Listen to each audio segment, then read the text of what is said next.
All right. Welcome back to Non-Name Podcast International. In this series, we talk to cybersecurity experts all over the world to discuss cyber domain of the war, make new connections for Ukrainian infosec community, and learn from our colleagues abroad. Today, we speak with Dr. Christopher Ahlberg, who is CEO of Recorded Future, the world's largest intelligence company, and chairman of Hult International Business School. He's also a member of Royal Swedish Academy of Engineering Sciences and a good friend of Ukraine. On February 24th, Dr. Ahlberg announced that Recorded Future is not neutral and that the company stands with Ukraine and will apply their full resources and capabilities to support Ukraine in the fight against Russia. So, Dr. Ahlberg, thank you so much for your support, and it's an honor to have you on the podcast. Thanks for having me. Very good. Thank you. So, Recorded Future, it's a very unique and special company in cybersecurity. And could you tell us a little bit more about its history, how you came to start it? Yeah, no, absolutely. So myself, I have a long background in sort of doing data analysis and applying that to intelligence. I do not personally have much of experience in beyond the last 12 years, pretty much no experience in what I would call information security at all. But I worked a lot on how to analyze large data sets. And I built a prior company called Spotfire. We sold that company. And as that was happening, literally sort of at the same time, this idea struck me. I was on the treadmill of all places. And the idea struck me that the internet was sort of becoming this place that had a whole lot of information, sort of duh. But if you could organize that data instead of for just strict search, but organize it for analysis and for insights, that could be very helpful in intelligence. And so we started working on this idea, and we're sort of organizing what got written on the internet in a way that it could be used for intelligence, not cyber intelligence or cyber threat intel at that time, but more general intel stuff. And kept working on that problem, and eventually it morphed into what Recorded Future is today. We can talk more about it, but that's sort of how the origin story, if you want, of the company. So. Got it. Yeah, I think we'll probably have a chance to also go into detail for that if we have a little bit extra time. I wonder if if with the development of GPT you have some new ideas to develop on that. Yeah, no, so it's a good point, and obviously that's sort of gotten a lot of us who are in the world of data analysis and these sort of things over the last couple of days to think differently. So I've been a long believer in trying to when you deal with large data sets, and at Recorded Future now we deal with sort of what gets written on the internet in some 30 different languages. We deal with a lot of code, both malicious code and good code, I like to say, and then the sort of the communications on the internet of the sort of the core of the internet at various sort of level, obviously at many levels of comms on the internet, and then, which generates enormous data sets. And you can try to think about how you sort of do analysis on that. You might visualize the data, you might sort of tabulate it, organize it for questions. Uh, you might use sort of again call them machine learning algorithms to classify this is malicious, this is not malicious. You might just make it sort of easy for humans to sort of traverse and organize and analyze the data, sort of pivoting their way through it. You might create workflows that corresponds to typical sort of things that happen. I don't know, if we're talking cybersecurity in a SOC, maybe there's tasks that a SOC analyst does every single day, every 10th minute. Oh, let's try to take those 10 steps that they do and organize those. Now, when you see something like GPT-3, you're like, ooh, I wonder if I could start asking sort of more advanced questions like, will APT-28 do a cyber attack on Ukraine within the next 48 hours? And, I don't know if GPT-3 actually brings that any closer, because the actual questioning, the actual analysis behind that is still insanely hard. To sort of GPT-3 may help you with some of it could be interesting building a conversational UI to that sort of data, but the actual Mm. analysis of the intent and capability and timing of an adversary, that certainly haven't changed at all with GPT-3. So yeah, I think it's more in sort of there might be interesting UI opportunities and interesting sort of, but in terms of the actual analysis, I don't think that really changes the game. And maybe I sound like an old man who's being skeptical there, but that's just how No, I. no, I'm pretty with you on this one. So I don't think it'll What is replace your humans. what is your prediction in terms of how much we can automate with AI and machine learning, right? Like, will it be kind of, taken over and everything will be visualized like in next 5 years and, taking care of all the operations? There's sort of you have to sort of be the optimist and the pessimist in this. We know that AI, all the way back from when Minsky and those guys met up in the 50s and had some of those famous summer workshops or whatever it was, and they started thinking about it, and we've sort of gone through a couple of sort of acceleration time periods, and then it comes into long winters, and the question is, this feels, I actually must say that I pretty honestly was in, not an argument, but I was in a discussion with my co-founder the other day, and I was like, AI winter is coming, and then you get to see this, and you're like, I don't know, maybe I was pretty wrong here. The There's again, there are certain problem sets. I continue to be incredibly impressed by Google image search, and you can imagine lots of interesting sort of applications to those sort of things. So maybe we can talk more about image analysis and those sort of things.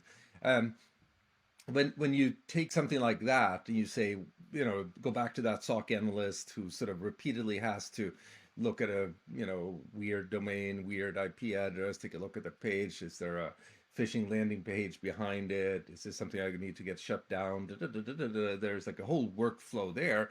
And so then I automate that and make that, so that, again, what the SOC analyst used to do, just happen by the sort of, it may just happen in the background, and maybe the person just approves it before you do the takedown. Now, once you've done that, if you explain that to somebody 5 years ago, they would have said, oh, that would be AI. Now you're like, yeah, it's just a little bit of automation, isn't it?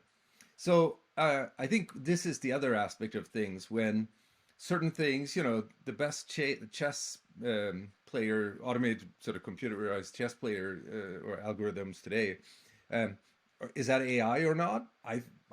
By certain elements of the book, for sure, but at the same time, it's sort of depth first, just like brutally running through lots of scenarios and even less. I don't know. Is it AI? I don't know. I think it's one of those where we will slowly see more and more being run through, whether it's sort of statistical algorithms, machine learning, whatever we want to call AI.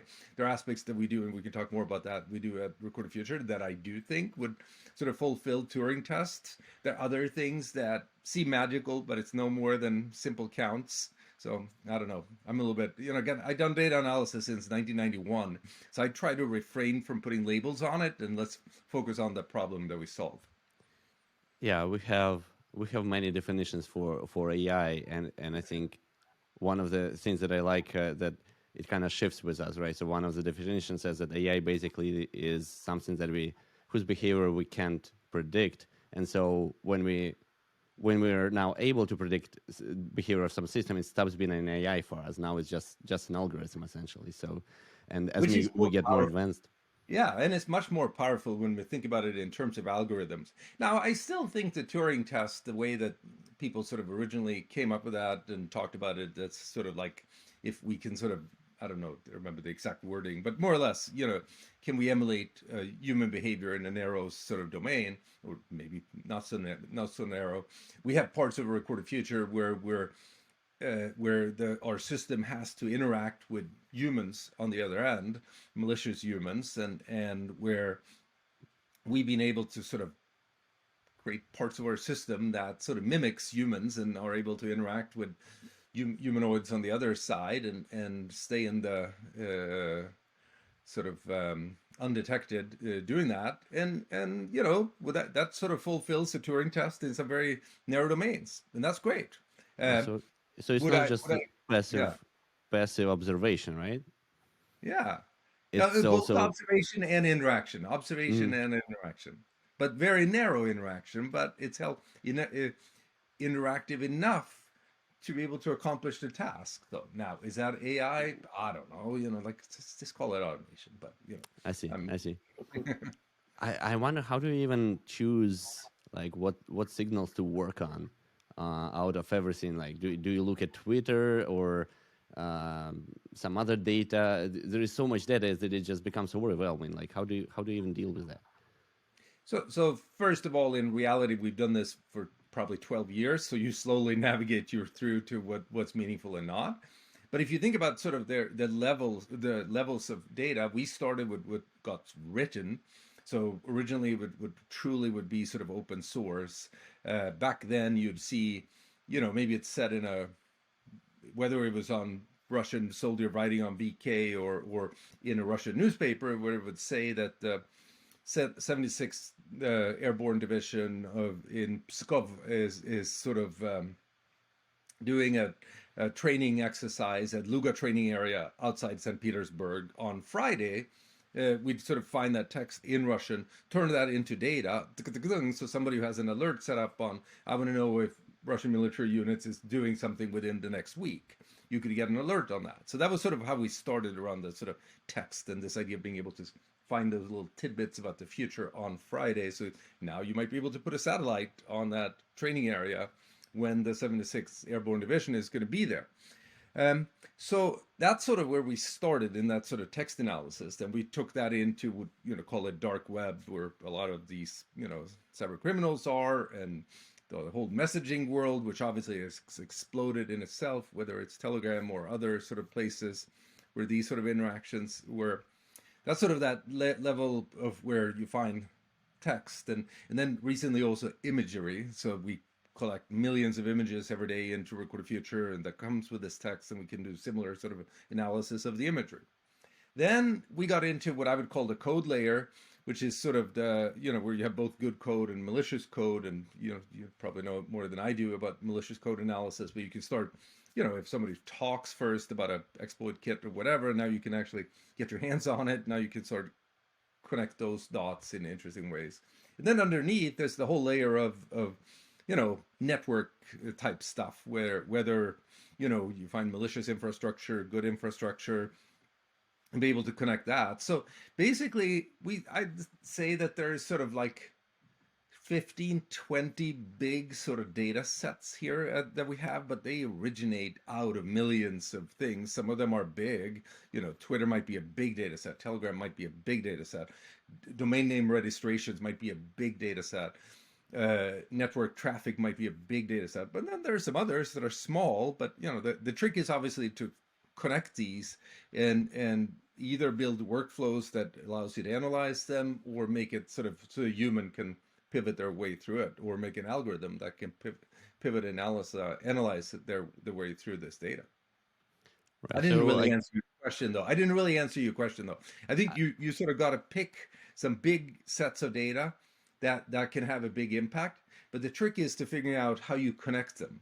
And that is sort of the classic way of thinking about intelligence, and where you sort of want to add to your holdings in a way that when you add new big data sets, they allow you to connect dots in a way that hasn't been done before.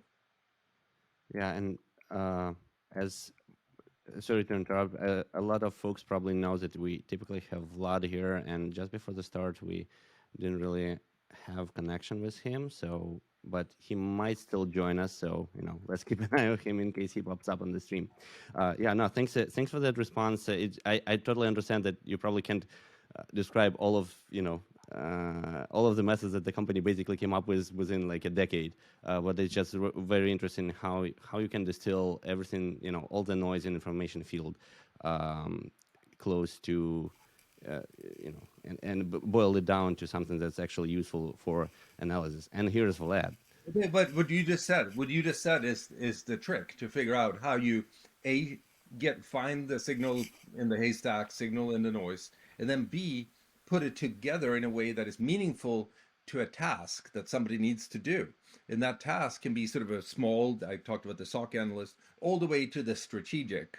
If we look at the data, if say that you were in 2021 and you had data over the last 5 years, if you aggregate that, what did that tell you about Chinese cyber activity versus Taiwan? So there could be these short time frame sort of things, and then these long time frame sort of analytical activities, and both are super interesting. Got it. Now that we have part of Ukraine on the call, I guess the perfect question will be about activity of Recorded Future in Ukraine. So recently you announced a large hiring campaign in Ukraine that over the next 2.5 years, Recorded Future is planning to hire 100 engineers in Ukraine. Hmm. First of all, once again, thanks a lot for the support and for developing kind of professional relationship with Ukraine right now in these times. But could you tell a bit more about this decision and basically what's your plan for the Ukrainian office? 100 people in Ukraine. 100 people. Yeah. Pretty impressive. So it's exciting. I wouldn't challenge that plan, but I'm really interested to see how you achieve that. Yeah, no, I'll tell you. I'll tell you. So first of all, we've never made a sort of a big deal out of it, but we had a development team in Ukraine, so about 30 people historically, who has been working on various parts of our product.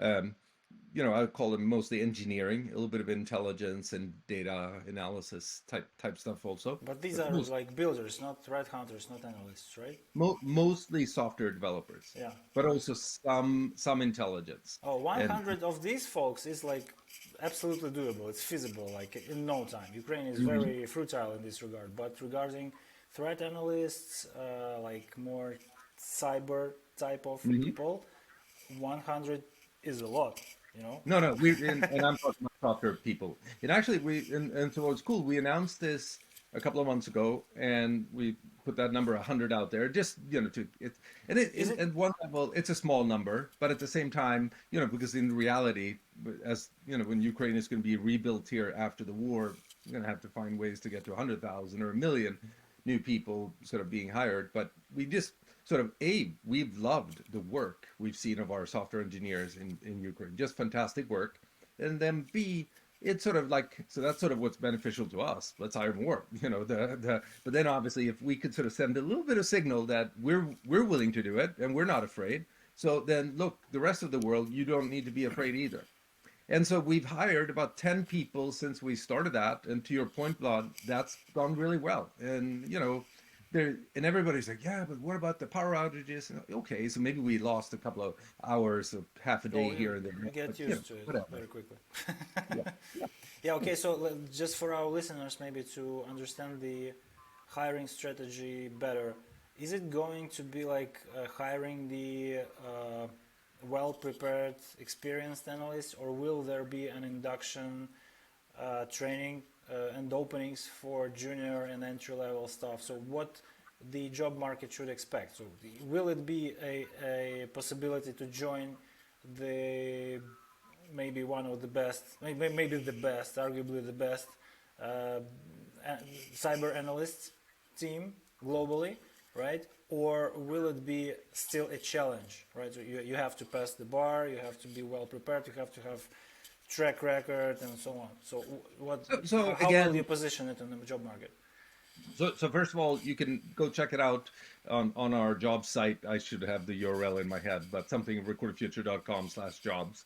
So that, and you look for, and you just enter location Ukraine there, and the jobs that are listed there right now are three different types, I think, of software. They're most software and QA rather than what you would think about sort of cyber jobs. They're less of cyber analysts and more of programmers and those sort of things. That doesn't say that we would never hire what you're describing also, but for now, those is what's listed there. And I Okay, think, um, that sounds realistic then.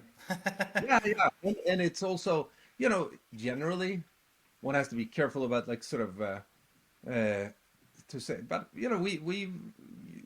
we never sort of fall for the, sometimes you want to hire people who are super experienced, sometimes you want to hire people straight out of school. You want both, and I've built software companies for, I don't know, depressingly long, since 1996, and anybody's, Depressingly it's long. easy, yeah, and it's easy to fall into the trap. Oh, I only want the young and hungry, or I only want the super experienced. And in reality, you need both.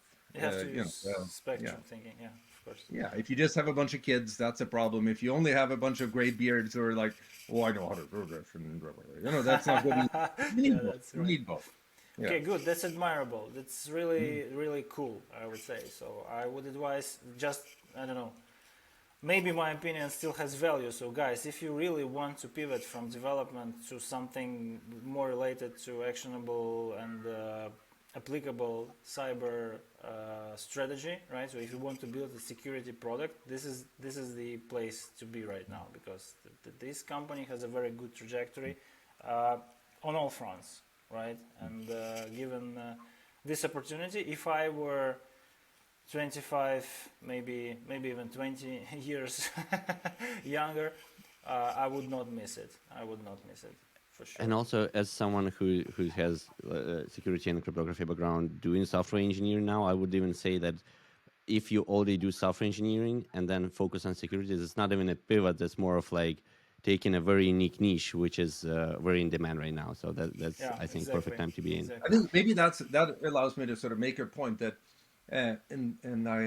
so the reason I think we've done well at Recorded Future is that historically other sort of threat intel shops, actually, regardless if you were at a government shop or a company, there's obviously some of the largest intel teams are in the governments around the world, that they've taken a very manual sort of approach to things. And we thought that we would bring together intel analysts with computer scientists and data scientists, and in that sort of intersection between intel analysis, cyber analysis, data science, and computer science, we would find magic. And that's Yeah. where we think. And now some of those people have sort of came from one area, have pivoted into another, and sort of, so it allows for a lot of freedom around that. And I think that sort of intersection is kind of where, not just in intelligence, but I think in cybersecurity writ large, because it's going to become around data. It doesn't matter if you're sort of working at the firewall level or the EDR endpoint, like all of this stuff is about data these days. To figure out how you can sort of comfortably be in that intersection between data and security is going to be super important. Yeah, that sounds strategically robust, because basically the intersections between different types of approaches and different technologies and different fields of knowledge, this is where the innovation is born, right? And of course, just for it to be clear for everyone, this is the place where artificial intelligence will take a lot of blue team jobs. Okay, so you want to be involved. Yeah, no, we were talking just before you came on board a lot about that, and it's true. We sort of that, whether it's artificial intelligence or simple automation, it will up level. But and I've always had this sort of view that will ultimately be, because there is such a shortage of sort of SOC job or SOC workers who can do the SOC jobs and so on. So the automation, it will be fine, and the good analyst who thinks about how they can sort of actually drive the automation rather than being automated out, they'll be in great shape, and there'll Exactly. be Yeah. opportunities for the next I 10 years, appreciate 20 years, 30 years. Yeah, I appreciate how Dr. Ahlberg avoids artificial intelligence term, just like I prefer to use machine learning as not to make it sound like pure magic. I'm a layman. I can say whatever I want. Sorry. It's all good. It's all good. So we can't avoid talks about Ukraine in this, right? And we kind of already discussed your plans to expand into Ukraine. So in terms of cyber war and information operations, right? In your opinion, what were main surprises or some key lessons learned from cyber and information operations since the war started?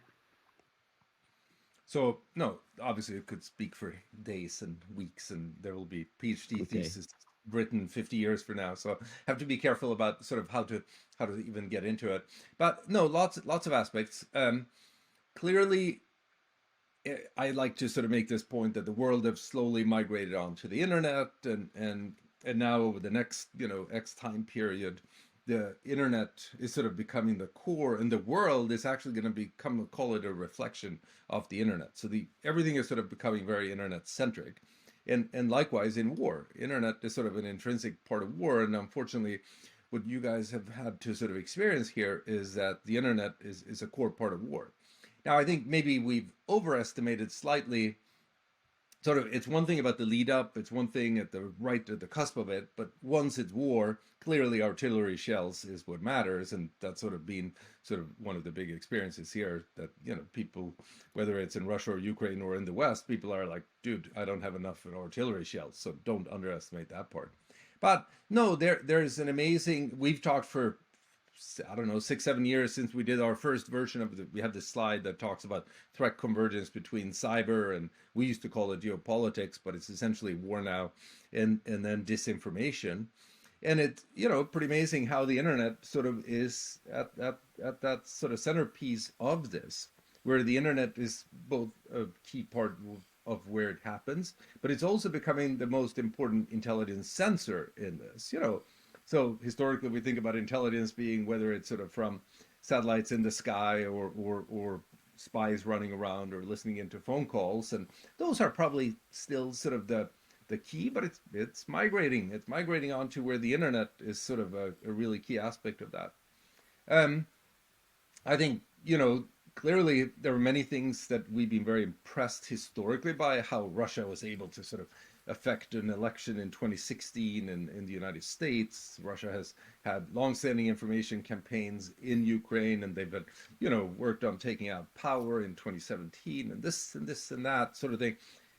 But then, the sort of other lesson here is, as much as people have been impressed by this stuff, that once war starts, then some of this moves to the background, because, you're going to be more focused on tanks and moving units around and logistics and all of the sort of classic aspects of war.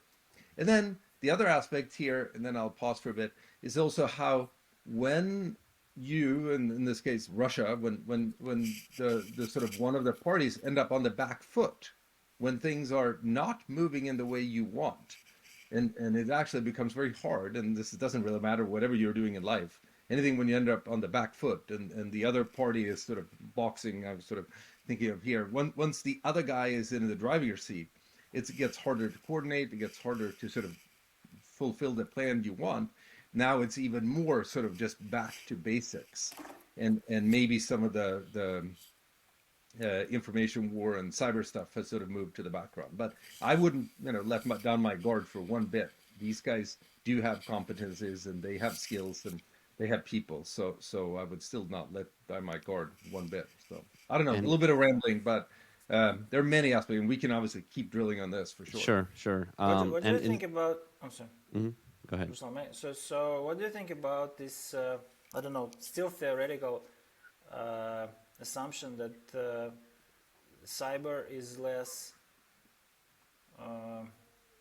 preferable for achieving strategic goals, because it's like accumulates. You have to spend a lot of time, you have to spend a lot of money, resources in order to achieve something. Like, I don't know, if you steal $9 million from a cryptocurrency exchange, it doesn't change much. But if you do it like on a weekly basis, you can very much continue your nuclear armament program under sanctions, right? So it like accumulated strategic effects of cyber campaigns, right?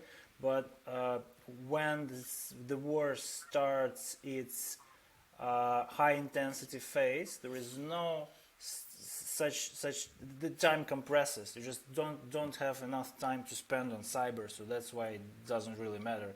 You can do it in the background because still you have people who can do it, but it's not practical to shut down a power station for like 8 hours with a cyber attack if you can shut it down for a week with a cruise missile, right? So the stakes are high, and that's why it's on pause. But strategically, they're still developing the capabilities, they're still projecting force, and first of all, pivoting more to collection operations, to intelligence operations, because their diplomats are basically expelled from everywhere. So do you like support this vision that the lack of effect operations is not because Russia doesn't have cyber capabilities, it's because they are not like practical at the moment? No, I think you're right.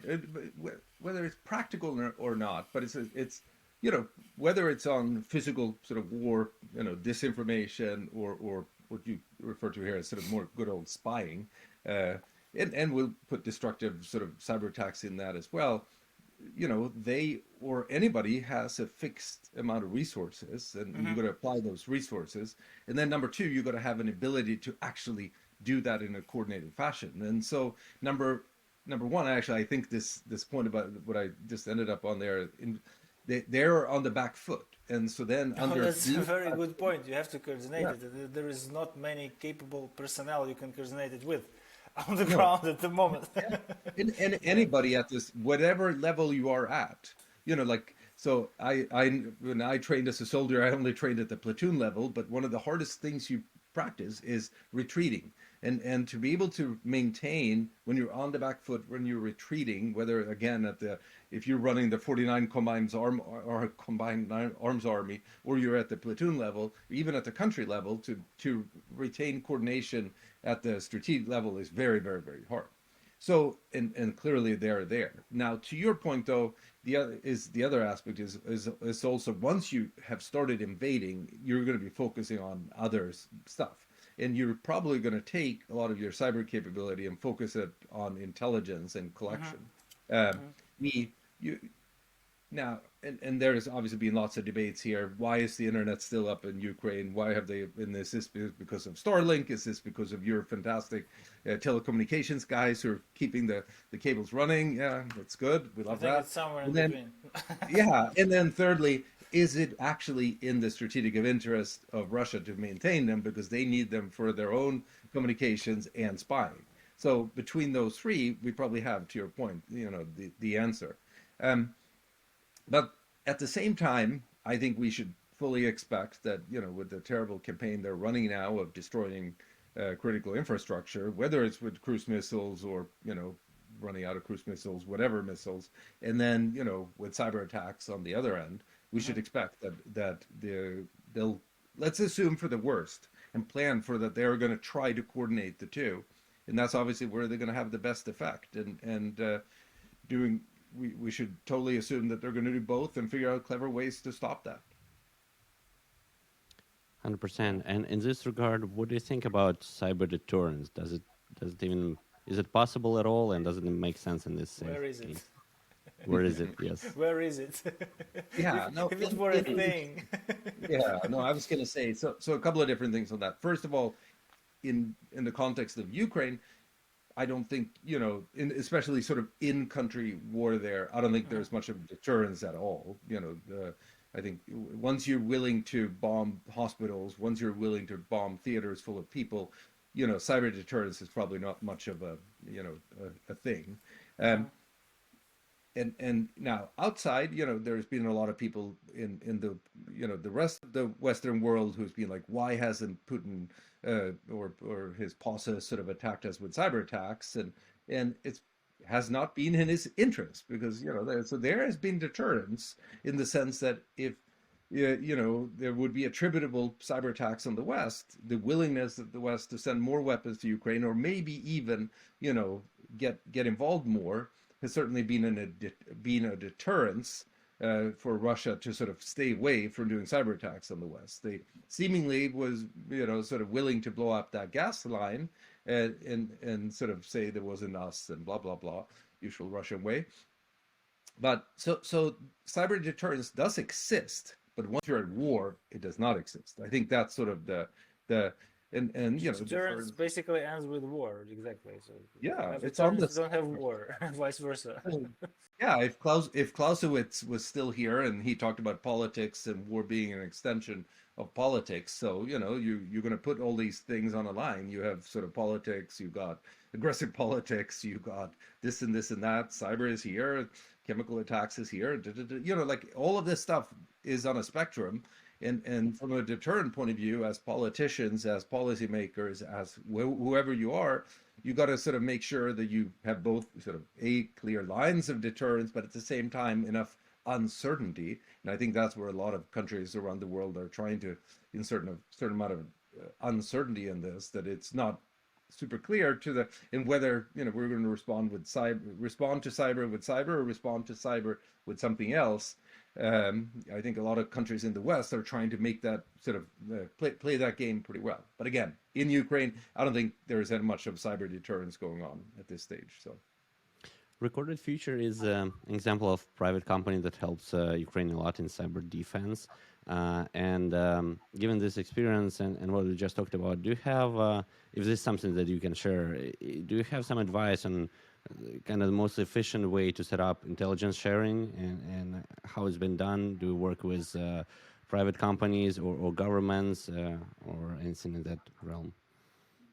It's a good question. So there's a couple of things that have been amazing that I hear in sort of the trying to help out, as you know, because I think of that, you know, like you guys are doing 99.999% of it, and then there's a few of us who are trying to help a little bit with what we can on the edges. But intelligence sharing is something that people have talked about in cyber for 20 years, 30 years, and there's been a little bit of this and a little bit of that, but you know, not so much impressive stuff. A couple of different things here. I think first of all, the sort of the general intelligence sharing, or even the sort of the willingness of the US and the UK also probably to sort of use intelligence here as a bullet to basically say, look, Putin has this in his plans, or he has this in his plans, and being able to sort of not just share it, but literally publish it. It didn't deter him from sort of starting the war, but I think it got him uncomfortable, and it sort of created a lot of uncertainty inside his intelligence agencies and inside the policy apparatus in Russia about like who spilled the beans, where did they get this information, where did they, you know, so that's sort of one way of using intelligence sharing, if you want, or even you know, publishing. Then it's been pretty amazing to see the sort of the parties between private industry and governments coming together to sort of, and we've been able to, I think, do a lot of work, really good work here, and collaborating with parties that sort of has surprised us, where we've sort of seen whether it's sort of a narrow communications group on whatever channel, or pulling together data sets in surprising sort of ways to help, you know, Ukrainian entities, and vice versa. Actually, the sort of the interactions have moved very fast there, in a way that historically, when you see these sort of things, there are two things that gets in the way of it. Lawyers were like, oh, I can't share this, and then number two, sort of declassification committees, which they have to exist, but you know, come time of war, and a lot of this stuff is out of the window, and I think the way that Ukrainians have been able to sort of do this with still very good smarts to be careful about what you share or not, but do it at a pace that I think have just sort of told the world that don't let the lawyers and don't let the declassification committees get in the way of operations. And very impressive, and I hope that will teach the world a lot for the long term. So I could talk for a long time about this, but it's got it. impressive learnings. I also think that it's, you know, the experience that we have with Record Future is that you're not just going to get good intelligence from intelligence sharing. It's just not like, you know, like it's like a telephone game. You can hope that you're sort of passing information around, but from that, you're not gaining an integrated intelligence view. And what we try to do at Record Future, frankly, a little bit of sort of commercial here, is just pulling together all this data into that integrated view. And that's not just going to come from sharing. Somebody's going to have to bear the brunt, be a principle of intelligence in sort of aggregation, and that's obviously what we're trying to do. So it doesn't magically happen from sharing. Is key right too. And with kind of advancement in this area, right, I want to also follow up on the previous question where we discussed, you know, cyber versus kinetic, and wonder, so we already see how it played out in this war, in the beginning of the war, but what do you think about future possibilities of coordinated cyber and conventional operations? Do you think we'll still see this kind of pre-operation where they'll try, you know, to black out as much system as they can, especially communications, and then, you know, go to full-scale war again? Or is it something that, you know, just happened this time, it worked because, you know, people weren't ready or whatnot, and then it's not going to have much. Let me clarify this. You mean will there be like strategic precursor for the tactical operational action on the ground, or will there be like assistance to actual battle commanders on the ground? Probably the first one. Basically, will they try to go with cyber first, and then before they go with conventional operations strategically, and then exactly. Put No, in some but operational you know, so, and again, remember I mentioned that point about this slide that we had cyber and geopolitics sort of like all the way down to war and then disinformation. And that sort of aspect of thinking about war has been, the role of the interplace between intelligence and war has been there sort of forever, obviously. I think, again, with my Swedish background, I think of Gustav Adolphus II, or whatever his name was, who invaded Germany in 1630 as part of the 30-Year War, 1631 maybe.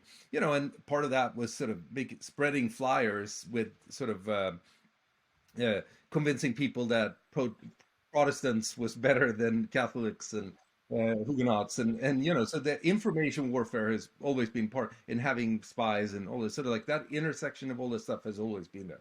Now, so given what's been going on in Ukraine and Russia here, you can be damn sure that the people in China and Taiwan and a lot of different people who are sort of in the surroundings of that are studying this stuff very carefully and figuring out like what does this mean for doing an invasion of Taiwan. Now, make no mistake, it's not like you're going to sit in China and push a couple of cyber buttons and Taiwan is invaded. But on the other hand, are there potentials to sort of really shape? That's many times if you think about it, if you're a war fighting commander, you're going to think about how can I shape the battlefield so that it's and historically that's been about how do I bomb it to pieces before I show up. But can I shape the battlefield, in this case Taiwan maybe, in a certain way so that when I show up with my kinetic sort of capabilities, that it's in a state where it's easier for me to win. Yeah, people are going to think about what that means. But I also think that people learned here there is no magic cyber button. Yet. So I think so. A lot of learning. No magic cyber button yet.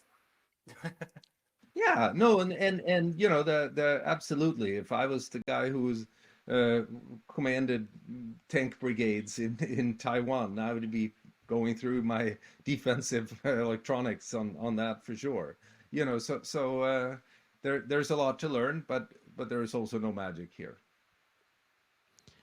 So let's talk a little bit about information operations, right, and Russian propaganda, because they always use it in sync with all other operations, whether it's conventional or cyber.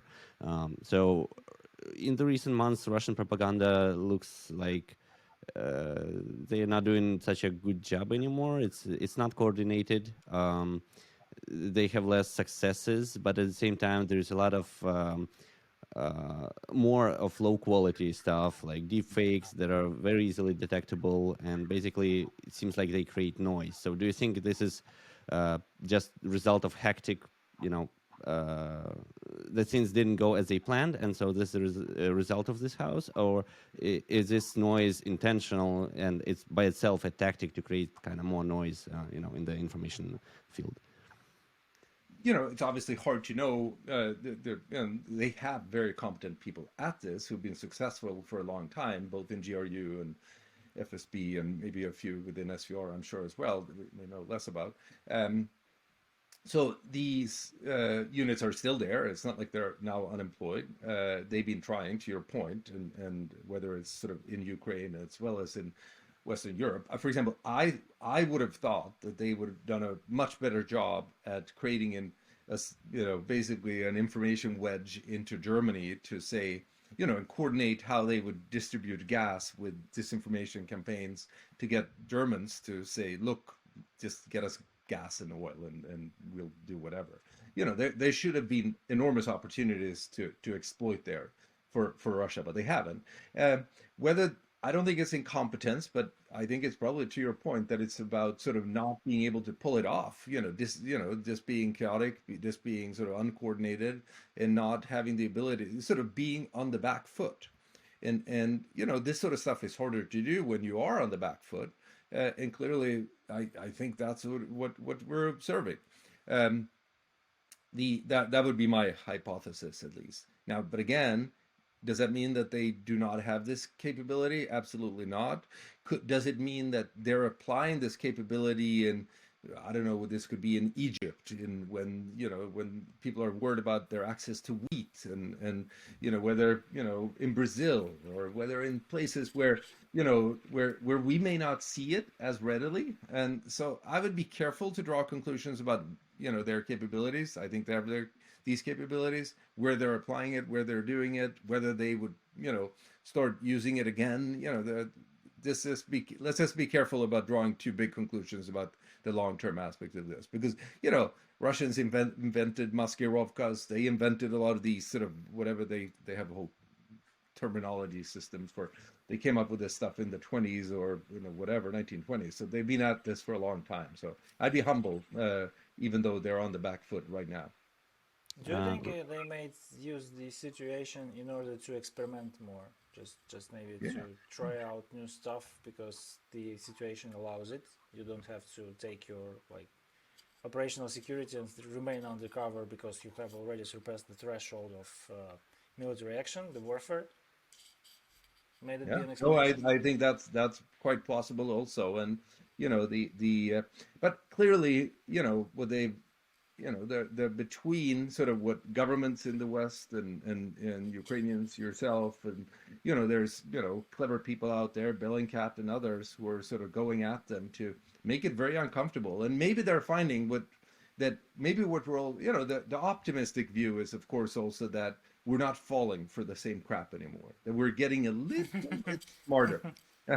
Now, it's maybe that's too good to hope so. But yeah, maybe that's a little bit too optimistic, but I wouldn't write them off. Let's put it that way. So don't underestimate, otherwise we'll repeat their mistakes. So how also important? we have to say that Ukraine has been very good, and there's no question that Ukrainian politicians and leadership has been very good about driving your sort of side of things. Not in a, and I wouldn't. It would be unfair to call it an information operation, but I think it's fair to say that you've been good about conveying a message and we call it individualizing strategic that message. communication. Yeah, exactly. Strategic communication. Now, But one the other person's very important part is that the Ukrainians got very annoyed by this. By this, at a certain point around mid-January this year, it's it's become like information annoyance operation. Not anything substantial. Just that this is just a white noise. We got used to it. If anything important happens, we will maybe react. But all the other stuff doesn't matter anymore. Yeah, but I think, kind of to your point, like strategic communications, public relations, whatever word you want to call it, and being intentional about that and targeting messages by country and so on. Ukraine gets many gold stars for its ability to do that, and again, always realize that obviously the guys in Kremlin are going to call that, or whatever GRU building, they're going to call it disinformation on their side, but screw that. It's always been part of war, strategic communications, and doing that with excellence is important. This war probably is the first one where strategically Ukraine's success depended on volunteers, hacktivists, and all the community involved. So, from your point of view, how important is the work of volunteers and hacktivists in information defense that you can observe? Obviously a very tricky subject, so first of all, when I laugh at Recorded Future, make fun of ourselves here, a couple of years ago, we wrote sort of a report, or not a big report, but it's still a report, that said that hacktivism seems to be dead. And how wrong were we? So just, completely wrong there. We should always be humble. It's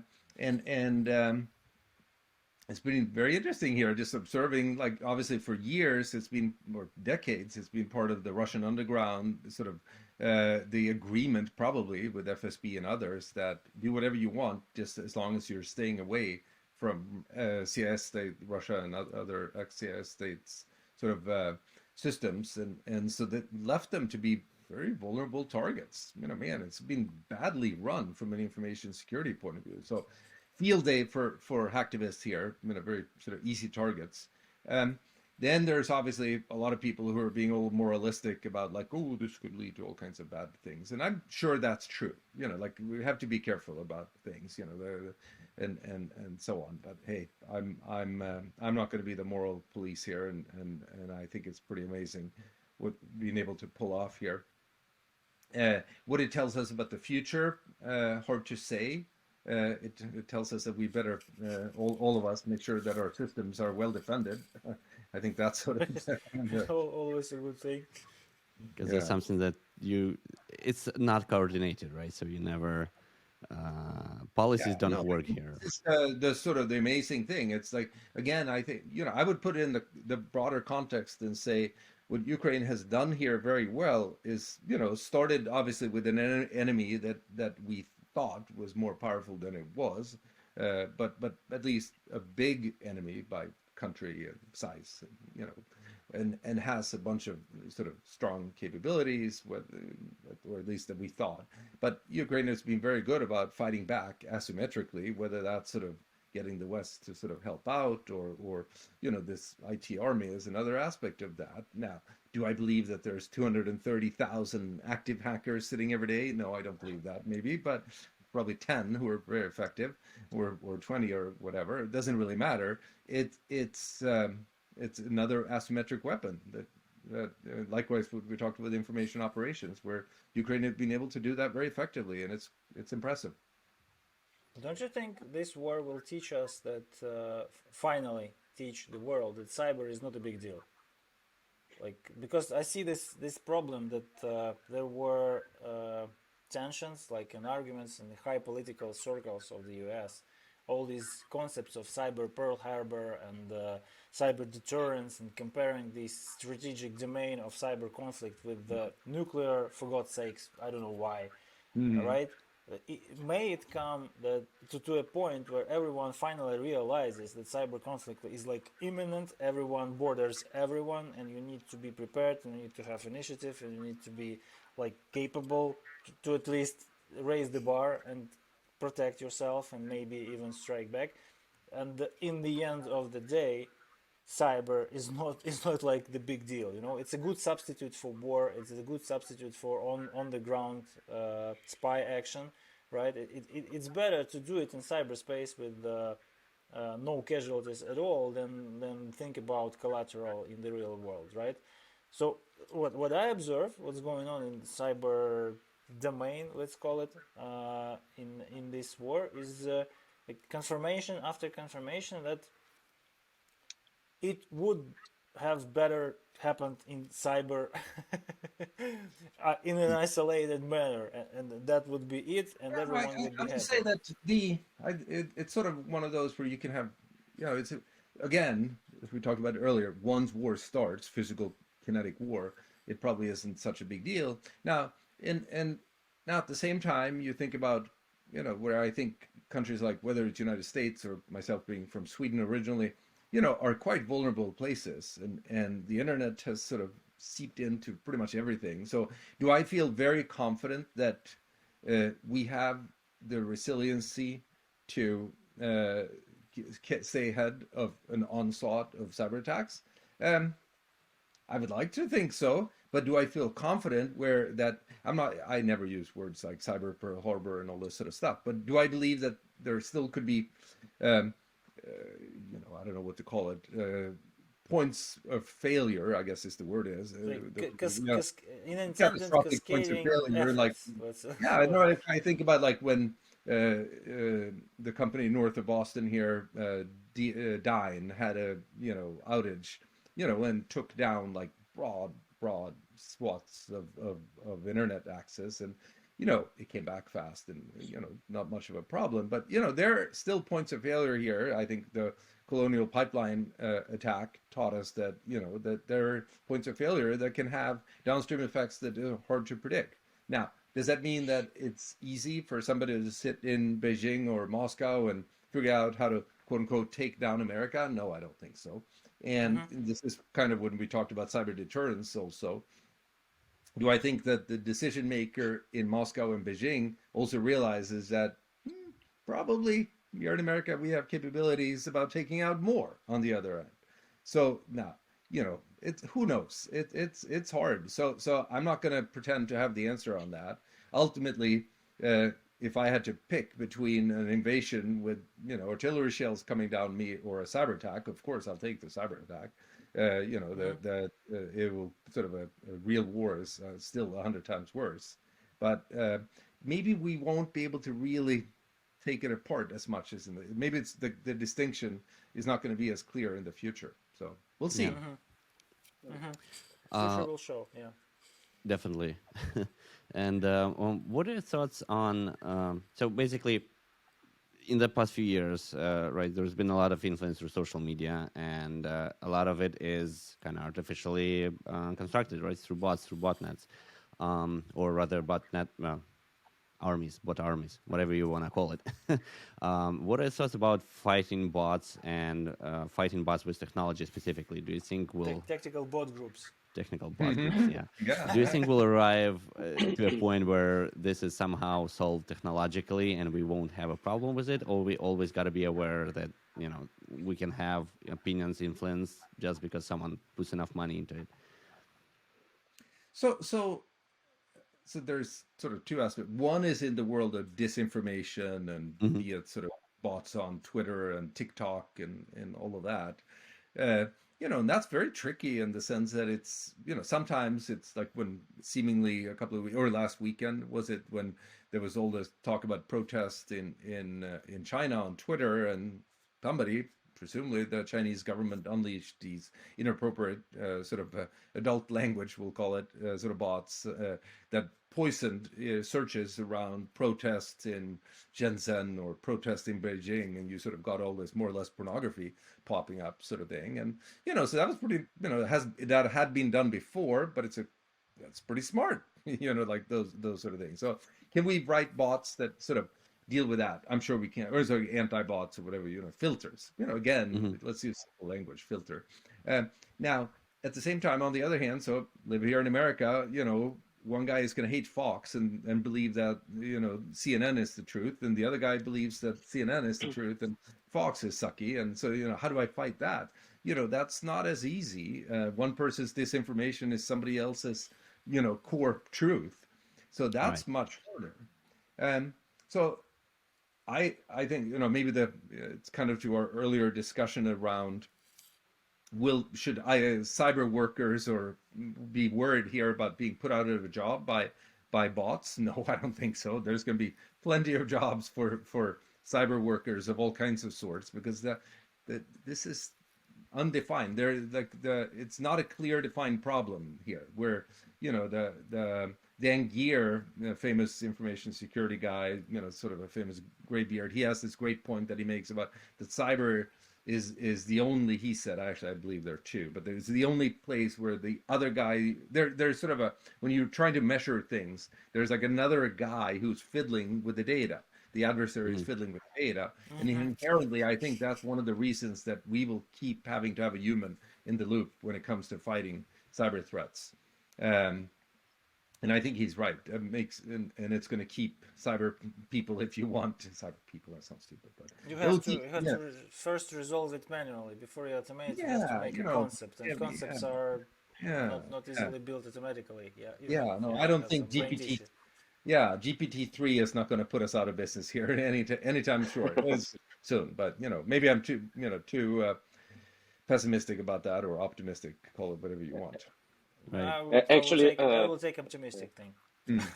So we tried to run GPT, right, like to generate some questions for this interview, and one actually specific question was about Internet Research Agency, right?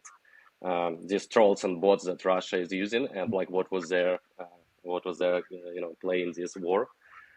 So I guess we kind of answered right about that. We need to fight bots. One question I had regarding this hacktivism, right? So we have this technical hacktivists, right, like IT army, but also basically many people joined, this defense from information operations, right? So many people just spend half an hour, post questions, right? Try to spread their social reach, try to spread some true facts and so on. So what do you think, how important was that, right? Because I do feel, I think that was a very big contribution. But I see some skeptics, right, who see that, all this better try to learn some cyber and try to hack Russia, right? Or something like that, right? But some cyber and go hack Russia. What is better to do, right? If you want to, First of all, it's probably not that easy.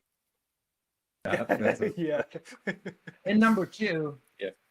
I don't know, it's hard to have a generic answer. If there's somebody who has expertise in a certain area and can meaningfully sort of engage. Now, there's a counter argument would say, what do they say? Don't start wrestling with a pig, because after 2 hours, you'll figure out that the pig actually really likes to wrestle. So, should you just sort of, don't poke the bear, whatever expression. But still generating signal on the other side. Yeah. Might be... It could be. I don't know. It's hard to say. Unfortunately, it just seems like when you find a troll and you start engaging the troll, if the guy is sitting at forward, yeah. Yeah, and the guy, and it's not even, the troll, if it's a troll who is paid from whatever that Putin's chef guy in at the IRA in St. Petersburg, he's sitting there and he's making whatever, I don't know what they make in hourly salary, to make 3-4 equivalent of dollars, probably at a high level, and they're sitting there and they're paid for, they love being, like, that means more work for them. So I don't know if you can actually win that, but that. But what can you do? What can you do? You can downgrade their update, tweakle the information presence, I guess, to filter them out. Or what? I don't. What can you do? I hope that we'll have to hope, or that the social media companies do a good job with this stuff. That to identify trolls, identify fake accounts, identify there's a lot of views on Elon Musk, but he seems to be wanting to go after that part now. There might be other views on that, and people. But we'll see. What is it about NAFO and such campaigns? Because I think this is kind of counter-offensive information operations, right? That you kind of they really did a very good job, right, of presence of true facts, right? Trying to basically visualize, okay, this is propaganda, this is fake. So what is your thoughts about it, right? If it's meaningful, if it's possible to do, and if they're sort of simple, but you also know what the classic Russians, but what about? Like when you stumble on the whataboutism sort of guys, I've never succeeded in arguing with the sort of, when you get to what about. You have to stop right away, because it doesn't lead you anywhere. You just that would be my spend precious hours or minutes of your life for nothing. For nothing, yeah. They love it. They're going to be like, can we go deeper? Can we just keep doing what about it? I do have a theory that you should try it once, right? And I think many people who were less known about bots technically, right? After war started, they tried to fight in the information space. They found existence of these bots, right? And they basically develop better habits and understanding there are lots of fake news out there, right? We're around 1 hour mark here, and we have a question. From the audience, yeah. Exactly. So I just wanted to go ahead and cover that before we wrap it up. So the listener asks, how do you assess Sweden's ability to withstand similar attacks that are now taking place in Ukraine? So, it's a good question. So first of all, I should preface by saying that I lived in the U.S. for a very long time, but I think Sweden is and I'll start on cyber and then switch it over to war. So on the cyber side, I think Sweden has some scary aspects to it, where it's very highly the internet centric, if you want, payment systems, those sort of things, like cash basically does not exist, all of those sort of things, and that inherently leads to danger, because you have points of failure there. Like, they are very proud of this identity system that the government and the banks have come together, and it's sort of a single bank ID, as they call it. But dude, take that out, and the society was going to go to full stop pretty quick.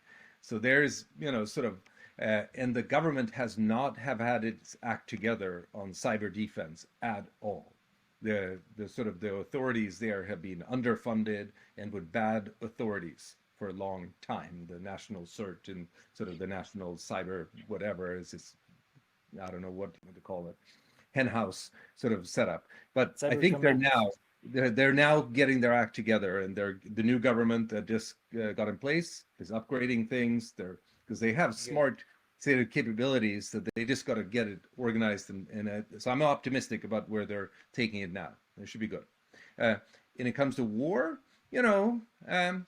Sweden has underinvested in defense for a long time. They sort of have thought about the peace dividend of because it's very interesting, similar to Ukraine. We will not have wars anymore, right? At least not in Europe for sure. So why would Yeah, you? no, they've been at peace for 200 years and blah, blah, blah.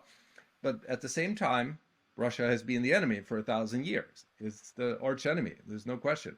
And so I believe there's the sort of a lot of defense will in Sweden. So if somebody invaded, they'd probably be surprised. And then the question is there enough capability to use that? And my only hope now is that they're going to be upping the amount of investment. It's going to take time. But also, I think what we've learned here in the war, in Ukraine, is that will of defending one's own soil is incredibly important. And, these Russian soldiers that was sent over land in this case, and maybe in Sweden they'd be sent over water, their willingness to win is be nothing compared to the willingness to defend on the side of Ukraine. And that makes the world a difference. We have a very famous quote by our now General Zaluzhny, who said in a few months before the full-scale invasion started that the only way for Ukraine to withstand it is if entire society on all levels stands up and fights back, and that's what happened, and that's why we're all still here, and Ukraine is still here. So with that, our regular last question is what would be your advice, or is there anything you want to say to Ukrainian audience? I in this case, I think because I feel worried that I've been sitting here and saying a lot of potentially, or in my own mind, smart things, but like it's easy. I'm sitting here on the East Coast of the United States. It's warm, it's nice, and Ukraine is at war. It's cold and it's terrible. So, but you guys have been incredibly impressive in what you've done so far, and just keep it up. I think you're winning, and it's time to just crush these guys and see you in Crimea. Thank you so much. Winter is gonna be tough, but yeah, the only choice we have is just to keep fighting. So, and thanks a lot for all the support, because again, Ukraine wouldn't be able to do it without all the support we get from abroad as well. Thank you. Right, folks. Thanks from us to you. So, thank you. Thank you so much. If there are no more questions, we can wrap it up. And once again, Dr. Ahlberg, thanks for joining us. It's been incredibly insightful, and hope to talk to you again, and hope to see all work of you and of Recorded Future in the future. Thanks for having me. Thank you.